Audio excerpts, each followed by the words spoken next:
And speaking of reviving resilient traditions, I'm really excited to bring up our second set of storytellers this evening. Please help me in welcoming Louis Trevino and Vincent Medina of amham Foods, an organization and restaurant that focuses on Ohlone traditions.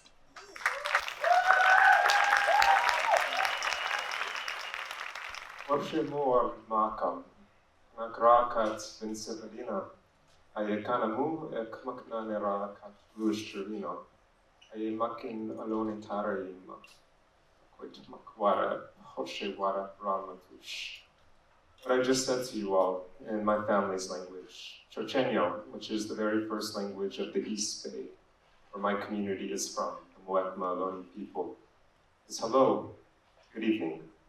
My name is Vincent Medina, and I'm joined here by my partner, Louis Trevino. And we are Ohlone people, Ohlone men. And in my introduction, I said that we're here in the Ramaytush Ohlone land, just west of where my family is from, in the East Bay.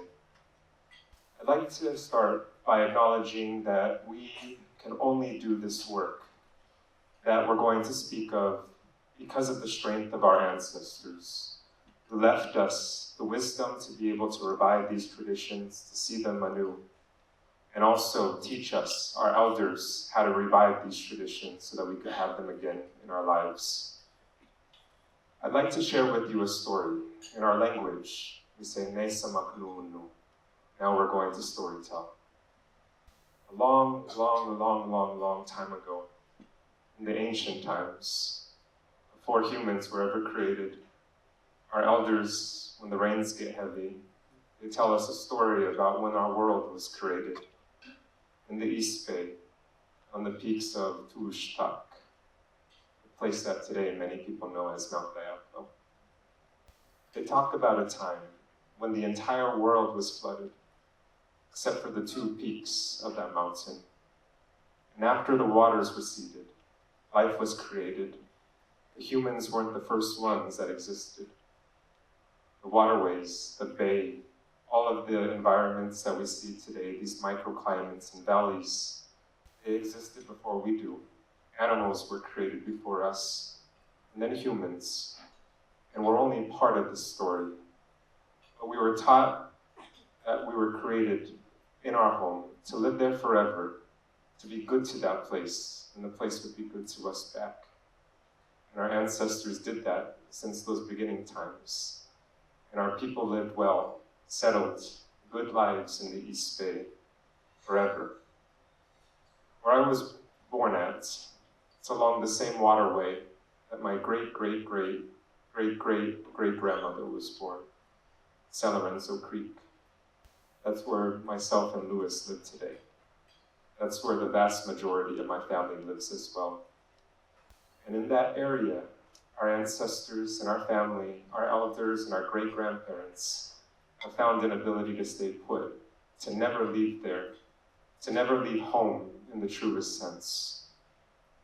However, when we ask our elders about those stories, about the things that they experienced, those old days, sometimes they'll even start to cry, because they talk about a time when our entire world almost ended also. About a time when they couldn't even acknowledge that they were Indian people, that they were Ohlone, because of the violence that was sponsored by the state of California and also by the Spanish government earlier in the missions. They talk about how suppressed our culture was, how they couldn't speak their language, how they couldn't gather those traditional foods because of the violence that they experienced around them. But they never gave up the hope that one day things would get better. And they also never gave up their pride in who we are as Ohlone people, those values that have been instilled for generations and generations that were never broken. They talk about the foods that they remembered when they were young people, how much they loved them, and how delicious they were. They talk about our family going out and hunting in the old ways, but also they give us stories about a time when they say that our people were ran off the land by Americans and couldn't go and hunt ducks or animals along the bay in that same traditional way. But they also talk about how they fought back, by resisting and never giving up the value of those things, but always finding ways to keep those things as part of our lives, part of their lives. And they teach us today as well how to revive our traditions so that we have them again in the fullest sense. Where we gather our salt from, where we gather the yerba buena, the minty herb that's often in our food at Cafe Aloni, are in those exact same landscapes, and we see the exact same hills, the valleys, the waterways, the creeks, where we gather many of our foods, the Indian potatoes, the brodeas that are coming up right now, the bay laurel that we use medicinally and ceremonially and in our cooking as well, the mugwort and also the elderberries, where we gather all of these delicious things is in that same exact area, in one of the exact same direct villages in the Oakland Hills, where we know for a fact our ancestors before the missions, where they lived at, before those villages started to change. When Americans came in, it's along a creek called San Leandro Creek, and Americans came in and they dammed part of that creek and flooded out one of those old village sites that goes back into the ancient. My great-grandmother, Mary Archuleta, she was born on the old Rancheria, which was over in Pleasanton. That was a piece of Indian land that was ours for a short time and then taken from our people out of greed and out of people wanting to develop that. My great-grandmother moved back directly to where that old village site was at, as close as she could. And even though it was flooded with a lake nowadays, that place is still home. Makaruwa, our home. My dad took me fishing there when I was a kid, right on top of where that village site's at. We create stories nowadays about the Thule monster that we thought about when we were kids that lives in that lake. And today, when we gather our foods, we remember that we're home in the truest sense. And no dam, or no city, or no urbanity, or anything about those things that have come here can ever separate us from that place. It's home in the truest sense. It's our home, the place where every generation before us has ever lived. And in that place, when we serve our food at Cafe Aloni, that food that's there, it's full of prayer. It's full of homefulness. It's full of our culture.